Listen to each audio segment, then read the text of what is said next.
there is still the memory of what happened to us when we were in the wilderness. Let me unpack this thing for you. The wilderness is the place that the children of Israel were caught up in that should have really taken them 40 days to get to their destination, but because of being faithless, because of complaining, because of whimpering, because of being disobedient, doing things their own way, they got caught up in the place that we refer to in a wilderness. Now let me find your street and your address, because there are some of us that have been stuck in the same place, stuck in the same position for a while, and we're upset, we're frustrated with God, we're upset, wondering when is it that we're going to move out of this place.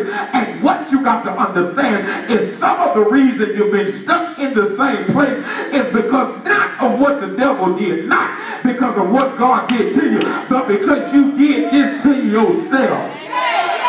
I know you don't want to hear this. I know this ain't popular teaching, and I know a lot of people ain't going to say amen to this, but some of where you are in your life is a result of your choices. It is a result of your decision. And some of us are so caught up with doing our own thing, and we left out the will of God, and then we get upset when we leave God and end up in the place that don't look like Him. They're caught up in the wilderness.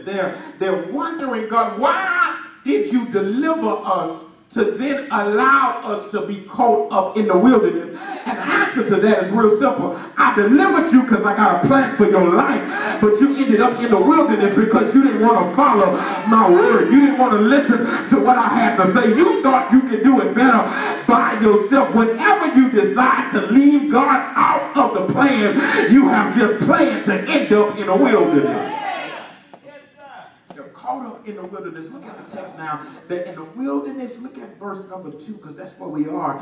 Verse number 2 said, and he said, make knives, because I need you to do some cutting away. Let's skip that. Let's go now to verse number 6, because they're in the wilderness. And so one of the things, the first thing they got to deal with, watch this, they got to deal with the embarrassment of the cycle. Let the church shout, embarrassment of the cycle. Embarrassment of the cycle.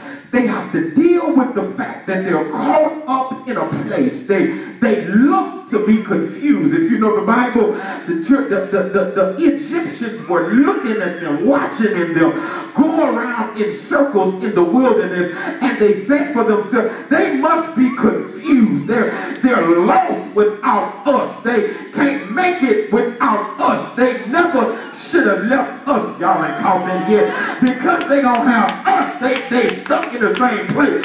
Because they don't have us, they're going around in circles. Because they don't have us, they're lost. And so they're dealing with the embarrassment of going nowhere. And to make matters worse, you're going nowhere and your haters are watching. Let me talk to the 2 or 3 of you who are in the room that are dealing with some stuff where you're having to be lost, you're having to go nowhere, you're having to be stuck in neutral, and to make matters worse, it's before your haters. Nothing makes stuff worse than to be embarrassed because you left trusting in God. You left because the Lord told you to move. You left because you believe God had something better in store for you. And when you leave, the folk that you left are watching you go nowhere.